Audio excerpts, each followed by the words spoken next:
What's going on, guys? Welcome to another Doctor Who Series 12 review. Today I'm going to be reviewing Series 12 Episode 6, Praxeus. I'm a little bit late with this one for a couple of reasons. I've just had quite a bit going on recently, and also over the last few days I've been a little bit sick, so I just haven't really felt like doing this. So I'm still not great, but I'm quite a lot better now. So yeah, I thought I'd do it and, do it before the weekend so it's not too late, and I'm actually doing it before the next episode comes out. So yeah, Praxeus, the episode after Fugitive of the Jadoon, which, that episode was pretty big, so I wasn't expecting massive things from this one, but yeah, I was interested by, the next time trailer and everything, and was excited to see what it would be like. Anyway, let's get started with the cast. So let's start with Jodie Whittaker as the 13th Doctor. She's okay. I'm gonna be honest, this is possibly my least favourite performance by Jodie this series. She just doesn't really seem to have, I don't know, she does a lot in this story, that's for sure, but she doesn't, she's more like her Series 11 self, which I'm not as big of a fan of. A little bit more silly, not too many kind of rambly moments, but a couple here and there, but it's mainly, now and again especially feels like she has more silly moments in this one than she has had, at least from kind of Spyfall. In Spyfall there was a few silly moments with her, but kind of from Orphan 55 onwards, those three episodes, 55, Nikola Tesla, and Fugitive of the Jadoon, she's felt a lot more serious with the whole thing after Gallifrey, but in this episode it felt like she's kind of gone back to a bit more of a silly version of herself again, with a few just moments that I wasn't really a big fan of. So yeah, I mean, she's okay in this, but she personally isn't I think she was much better last week, and honestly in the two episodes previous to that as well. Bradley Walsh as Graham O'Brien is good in this one. To be honest, probably the least used companion in this story actually. But yeah, for what he does, he's good. He has some nice moments with, I can't remember his name, but the husband of the astronaut. He has quite a good moment with him. And yeah, he's also with Yaz for quite a lot of the story, at least the start of the story. So it's nice to have a little bit more of a connection between them two, because we hadn't really seen too much of that before. So yeah, he's good. We'll go on to Yaz next, because we were just talking about her. So Mandip Gill, probably the best companion in this episode, I think, for what they were given, what they did. And yeah, I'm starting to enjoy Yaz's character a lot more this series. I still think that now and again she doesn't get enough to do, but this is just a thing with three companions. One or two of them always sit in the background. For this one, I think it was mostly Graham, but this is probably actually one of the better episodes for balancing out the companions. But yeah, Yaz, I thought she was pretty good. And then we've got Tosin Cole as Ryan Sinclair, who's probably my least favourite of the three companions at the moment. But I think he did decent in this episode actually. I think his acting was maybe a little bit better. I still think he's very flat, just the way he talks and everything. The fact that he's putting on an accent for his role, I don't think helps. I think if he was able to do, be himself, do his own accent, his own voice, I think I'd much prefer him, because when he's doing the accent, he just sounds really one tone. But generally, I do like Ryan quite a bit more in this episode than I have in previous episodes. Alright, so let's get on to the good and the bad, starting off with the good. The Doctor in Madagascar, Ryan in Peru, and Graham and Yaz in Hong Kong. So the episode starts off, the Doctor and the companions are all split up in the ways that I just said, in three different places. I thought this was a really interesting concept. Of course, we did actually know before going into this episode, because at the end of the last episode, the Doctor said that there's three things going on in three different places. How do they connect? So we start off with that whole thing, and it works really well. And I just like having the characters all split up. I think it's really cool.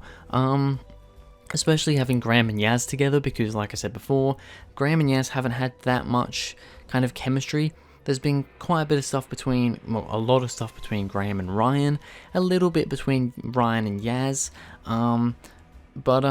yeah, there's just not really been as much with Graham and Yaz. So yeah, it was really awesome to see them two together in this episode. The Doctor treating Alan like an actual doctor. I always like it when the Doctor is actually a doctor, gets the stethoscope out and does stuff like that. I just really like that sort of stuff. We saw quite a bit of that with the 10th Doctor actually, for instance, like in Smith and Jones and stuff like that, him with the stethoscope. But yeah, I don't know, it's just, I like seeing the Doctor actually be a doctor. So that was a nice moment, she was taking his blood or whatever she was doing, she checked his heartbeat, and yeah, it was just all interesting stuff that I thought just yeah, I just like that stuff. The idea of Praxeus being a virus transmitted through plastic is interesting. Yeah, this whole plastic thing, really interesting kind of thing going on there. How the disease kind of goes through, it's given to you through plastic, and that humans, because of all the plastic in the world, we've got like little bits of plastic inside us. I imagine that is actually a real thing. So yeah, I thought it was quite clever. I did quite like the implication of it. So that's always a good thing. People infected with Praxeus eventually get taken over by the virus and explode. Really interesting way for the characters to die in this one with the virus. Basically, you kind of get, I don't know, I guess you get it from just the air, or I think it's mainly just from the air and stuff. You just get unlucky, I suppose. And then your skin starts to like turn into this horrible, like kind of scaly, bony, white, weird thing, and eventually it just completely takes over your whole body, your face and everything, and you just explode. It's quite silly, but it's also pretty effective. I think it would have been more effective if the characters, and the Doctor especially, reacted to it a bit more, because I feel like she kind of just shrugs it off a bit, and that's one thing I don't really like about the story. Although there were a few deaths in there, the kind of, I don't know, they didn't feel like there was a massive threat because of the way that they kind of responded to people dying. They just kind of were like, it happened. I mean, for instance, I can't remember her name, but the girl from Peru, she saw her friend literally explode, and within 5 minutes she was up and about flirting with Ryan and being all jolly. And I just felt like the tone of this episode was a little bit off here and there. But the whole infection thing anyway, the whole way that worked and how it looked, and just having people explode into literally nothing, I thought that was quite interesting. Dispersing the antidote using the ship. So basically we find out in the end that this is actually this virus has come from another planet, and humanoid people have come over to Earth to try and to basically experiment on humans and find out how to get an antidote for this. How to make a cure. So we end up finding all that out. One of the characters turns out to, be a liar, and it turns out that she was one of the ones, the last surviving one that came over. And she kind of figures out an antidote for the humans, but then when she uses it on herself, because she's not necessarily human, doesn't work on her and she dies anyway. I thought that was quite nice. They end up using the ship that they came in to disperse the antidote. I thought that was pretty decent. I mean, how he managed to get every single corner of the Earth, I do not know, but we saw it go very, very quickly, and yeah, it's okay. I don't think it's the best way to end it, but I thought it was decent enough. Alright, so on to the bad. There are a couple of things to say here. First thing is, Ryan, when he's with the girl from Peru, they're looking at the birds, he says, don't touch the birds, because, they don't know what's going on with these birds. He says, don't touch the birds. He picks one off the floor with a towel. He specifically says to her, don't touch the birds. But then she goes and she doesn't touch a bird, but the girl from Peru goes and touches the infection on Jamila's face, her friend. She just, touches her friend. It's like, well, he told you not to touch the bird, and you can see what is growing on her face. Why do you just go and touch her? I feel like that was just so... if Ryan could have stepped in and said, oh, no, don't do that, the fact that he just kind of lets it happen and nothing's really said about it, I just thought that was a bit weird, a bit like, I don't feel like this really is what, if she did it, there should have been a thing. If they were going to do that, if they were going to have her touch a bird or touch, Jamila's face or whatever, touch the infection. I mean, it wasn't even like she was just touching Jamila's normal skin. She actually touched the infected part of her. If they were going to do that, then make her get infected with it. And maybe you could also, they cured the astronaut, but cure her as well, maybe, or don't cure her. I just thought it was a bit kind of plot holey, maybe. I mean, it's not necessarily, we don't know that it's actually spread through touching it, it's just kind of through the air, but I don't know, it just annoyed me. Maybe it's just me, but it annoyed me. Yaz just uses the alien's teleport, just like that.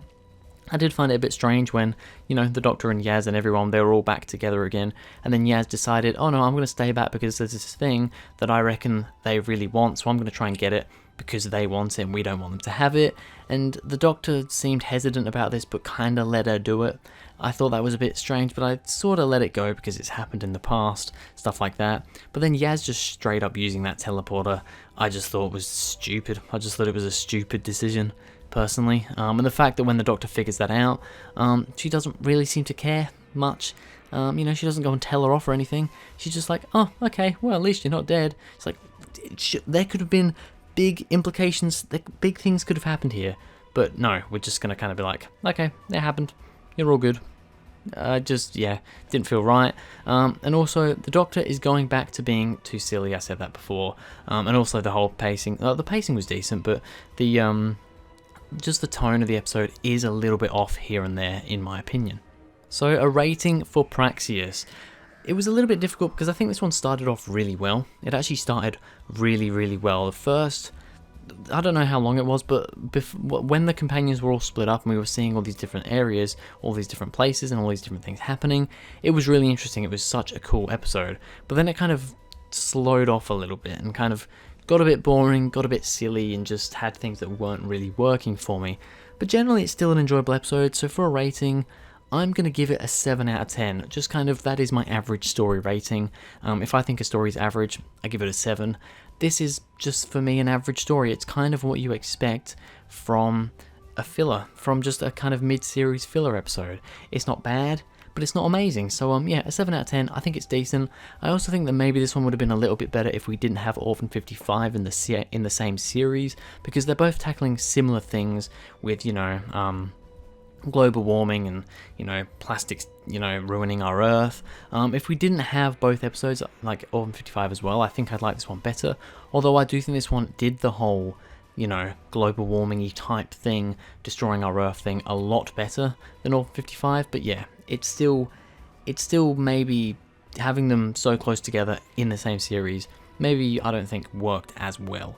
But yeah, a 7 out of 10 for Praxeus. Anyway, that's going to be it for this video, guys. Thank you very much for watching. If you enjoyed, please go ahead, like and subscribe. Go and follow me on Twitter. Link is in the description. And I'll see you guys in the next video.